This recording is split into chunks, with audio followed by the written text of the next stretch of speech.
Morena y sus partidos aliados no quitan el dedo del renglón y ahora buscarán blindar las reformas presentadas por el presidente Andrés Manuel López Obrador al anular los efectos de controversias para que la Suprema Corte de Justicia no pueda invalidar este nuevo paquete de reformas. Por su parte, Luisa María Alcalde, la secretaria de Gobernación, aseguró que la reforma al Poder Judicial es clave para el país, pues con ella se garantiza una impartición de justicia independiente y legítima, pero sobre todo allegada o alejada de los intereses personales de quienes integran este máximo tribunal del país, hablando de la Corte, de la Judicatura en general, el Poder Judicial de la Federación. La secretaria señaló que con esta propuesta también se busca que el Poder Judicial sea vigilado como cualquier otro servidor público. Le vamos a tener todos los detalles de estas reformas, de lo que ha sucedido, de cómo quieren blindarlas, porque además de todo lo que quieren es que pasen las comisiones y que si no van a votarse en el Pleno de la Cámara de Diputados durante esta legislatura, se las dejarán a los integrantes de la nueva legislatura que emanará de las elecciones del próximo 2 de junio. Así que esa es parte de la estrategia de Morena, de la 4T, del presidente López Obrador, para seguir teniendo presencia y dejarle el trabajo que tiene que hacer a la próxima presidenta. Le vamos a entrar al tema y con esto comenzamos las noticias de la mañana.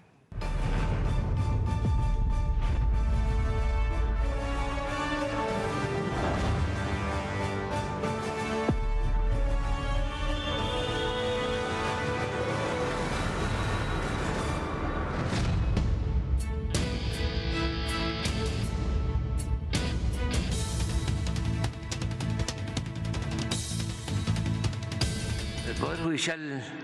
está tomado, está secuestrado, está al servicio de una minoría rapaz, está al servicio de la delincuencia llamada organizada y de la delincuencia de cuello blanco. Entonces, solo con la participación de la gente, con la democracia, con el método democrático, eligiendo jueces, que el pueblo los elija, solo así vamos a poder avanzar.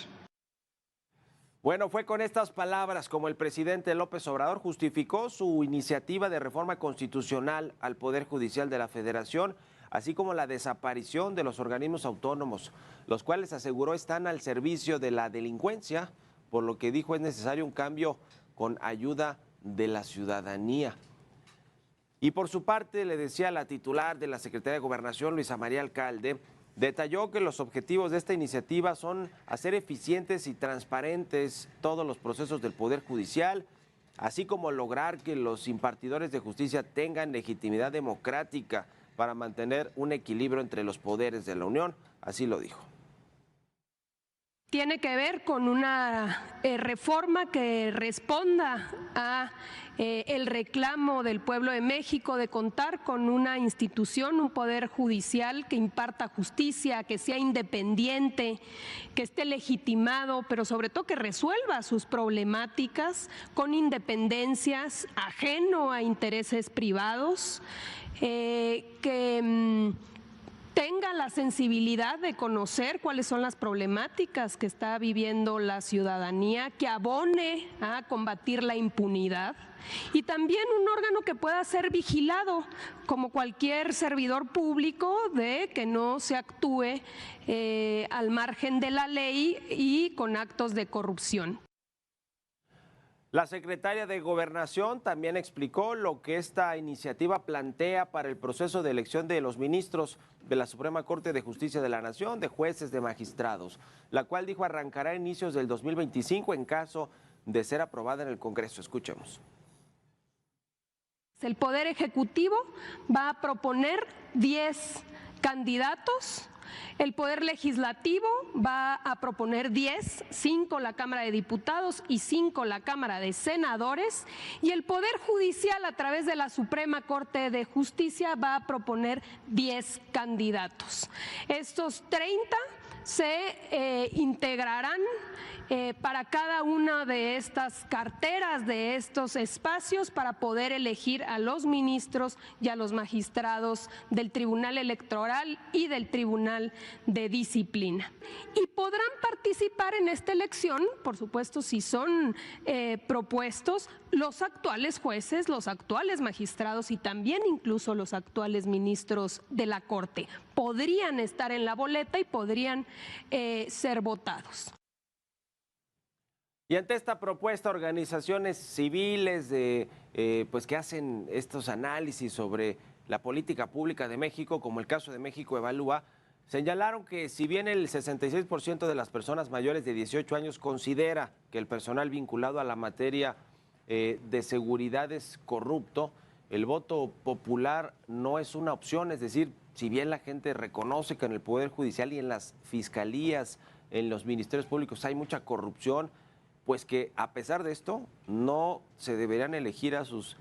titulares, jueces, magistrados, ministros por la vía del voto popular. A decir de esta organización, la elección de los integrantes de la Corte sí debe de mejorar, pero las propuestas del presidente López Obrador solamente debilitan a los poderes de la Unión, poniendo en riesgo la vida política y social de México. Pero eso no fue todo, pues la iniciativa también propone la creación del Tribunal de Disciplina Judicial, el cual vigilará el actuar de jueces y magistrados e incluso podría sancionar, multar y suspender a los miembros que integran al Poder Judicial de la Federación. Así lo explicó Luisa María Alcalde. Va a investigar tanto a ministros, magistrados, jueces y personal judicial por actos contrarios a la ley, al interés público o a la administración de justicia, incluyendo hechos de corrupción, tráfico de influencias, nepotismo, complicidad o encubrimiento de personas delincuentes, o cuando sus resoluciones no se ajusten a los principios de objetividad, imparcialidad, independencia, profesionalismo o excelencia. En el caso específico de los ministros, el Tribunal de Disciplina no podrá llegar a destituirlos, pero sí puede presentar un juicio político ante el Congreso para que se lleve el procedimiento.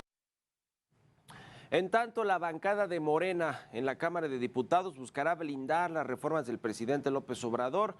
mediante una iniciativa con la cual buscarán frenar las acciones de inconstitucionalidad o controversias y así impedir que los ministros de la Suprema Corte puedan echar abajo las iniciativas presentadas por el Ejecutivo Federal.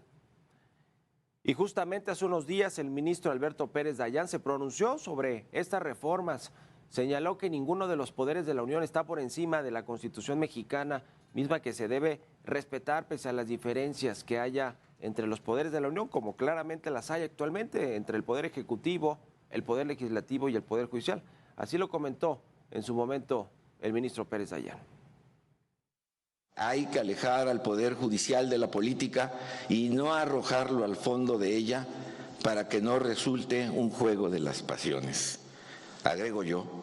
militancia y judicatura no son afines, que por encima de la Constitución no hay poder alguno, nada ni nadie. No permitamos que esto se olvide o se confunda. Y es precisamente la Constitución Federal, esta que ahora conmemoramos, la que dio a la Suprema Corte de Justicia de la Nación las facultades suficientes para invalidar cualquier acto que no la respete, independientemente de la fuente de la que provenga, electa o no electa, sin distinción alguna.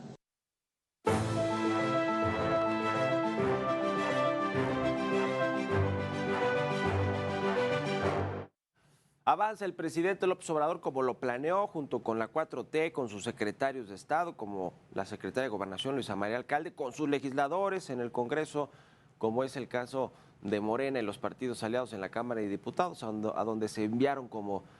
Cámara Primera principal para revisar las 20 iniciativas que propuso el presidente López Obrador, que, mire, las más importantes tienen que ver con lo electoral, con el tema de las pensiones de los trabajadores, del salario mínimo y con el Poder Judicial. Las otras las hemos discutido en su momento. La que hoy buscan poner en la palestra mediática pública son estas reformas, serie de reformas al Poder Judicial, porque lo que trae la iniciativa no solo es disolver este tema del Consejo de la Judicatura y adelgazar a la Suprema Corte de Justicia de la Nación, que se disuelvan también las dos salas en las cuales operan, que todas las decisiones se tomen colegiadas en el Pleno, pero que además ya no haya los ministros que hoy tenemos, 11 ministros, sino por lo menos la mitad. En fin, hay una serie de cambios entre estos que se han elegido los principales funcionarios de este Poder Judicial, o digamos los altos funcionarios que toman decisiones, que dictan sentencias o dictan resoluciones judiciales, como el caso de los jueces, juezas, magistrados, magistradas y ministros y ministras de la Corte, que sean elegidas por el voto popular, que ese es el punto clave más polémico que están defendiendo en el gobierno, a pesar de que en la misma Corte y de que muchos de los asesores del presidente López Obrador en materia jurídica y judicial no ven bien que a los representantes máximos de este poder los elija el pueblo. ¿Por qué? Pues porque pueden haber temas de corrupción, puede entrar el narcotráfico, el crimen organizado a financiar a los candidatos o amenazarlos, como ya sucede actualmente en cualquier elección política. Es decir, ese blindaje a los candidatos que participen puede ser pues muy difícil para que puedan realmente participar en una contienda electoral popular abierta y sin presiones de grupos externos. Difícilmente se logran esto. ¿Por qué no se logra una votación así, hablando de temas electorales, prácticamente en ningún país del mundo, incluidos los desarrollados? Es decir, ese es el tema que está buscando poner el presidente López Obrador en la opinión pública. Ahora, hay un tema muy relevante y de hecho platicamos ayer que hubo estos foros, mesas para la transformación donde se habla del Poder Judicial. Estuvo el ministro en retiro, Arturo Saldívar, y estuvo Omar García Harfuch, Juan Ramón de la Fuente, pero sobre todo el ministro en retiro, que es uno de los ideólogos, de los que está hablando de estos temas de socializar los asuntos judiciales, de víctimas, de procuración de justicia, de los cambios que se deben de hacer, no solo el Poder Judicial, porque esta parece ser medio una trampa, y hablando del presidente López Obrador, de cómo están socializando el tema. Son dos cosas diferentes. El Poder Judicial de la Federación, los jueces, los magistrados o los ministros que dirimen controversias, que sentencian, que siguen casos de carpetas de investigación que se han judicializado. Y otra diferente es la Procuración de la Justicia, que tiene que ver con las fiscalías, con la Fiscalía General de la República, con las fiscalías locales, con los ministerios públicos, digamos, la primera instancia a donde llegan las personas que presuntamente han cometido un delito. Las fiscalías, los ministerios públicos, donde prácticamente todos los mexicanos, o en carne propia, o lo han vivido por algún familiar conocido, etcétera, han tenido una mala experiencia, porque efectivamente hay muchísima corrupción, y esa reforma es la que se tiene que hacer, pero no involucra al Poder Judicial, que es el que toma las decisiones, los jueces, a donde se van esas carpetas de investigación a buscar una sentencia o a buscar que se resuelvan judicialmente. Entonces son dos cosas diferentes, pero el presidente López Obrador dice, son corruptos, y a lo mejor cualquier mexicano piensa, pues yo he estado en un MP o conozco de un familiar o amigo que está en un MP y le pidió en un ministerio público y le pidieron dinero. Por supuesto que hay corrupción, pero eso no tiene que ver con el Poder Judicial, que es lo que quiere cambiar el presidente con esta reforma. Entonces, me parece que esta explicación debe hacerse muy clara, debe separarse lo que tiene que ver con la Procuración de Justicia y las fiscalías, y lo que tiene que ver con los jueces, magistrados, ministros que toman decisiones en el Poder Judicial de la Federación. Ese es un asunto que al presidente a lo mejor, pues mejor que ni se sepa cuál es cuál, ¿no? Yo quiero ir por un cambio radical al Poder Judicial, y si me ayuda el tema de la corrupción y la podredumbre que hay en los ministerios públicos, pues para su causa mejor, ¿no? Para la causa del presidente, pero creo que es muy importante que se haga esta definición clara, división de lo que es, y se lo pregunté ayer y lo platicamos ampliamente en esta entrevista con el ministro en retiro Arturo Saldívar, que forma parte ahora del equipo de Claudia Sheinbaum y está haciendo estas mesas de diálogo, de foros para hablar precisamente del sistema judicial en México y también de las víctimas, que muchas de estas sí tienen que ver con el Poder Judicial también, porque están en las cárceles y no tienen sentencia y llevan años y años, mujeres y hombres en las cárceles sin una sentencia, es decir, sin declararse su culpabilidad, pero mientras tanto están con una prisión preventiva. Ese tema sí es importante también y sí le atañe al Poder Judicial. Bueno, veremos, es todo un asunto este tema del sistema judicial mexicano, pero por eso vale la pena irle entrando a los detalles puntualmente uno por uno.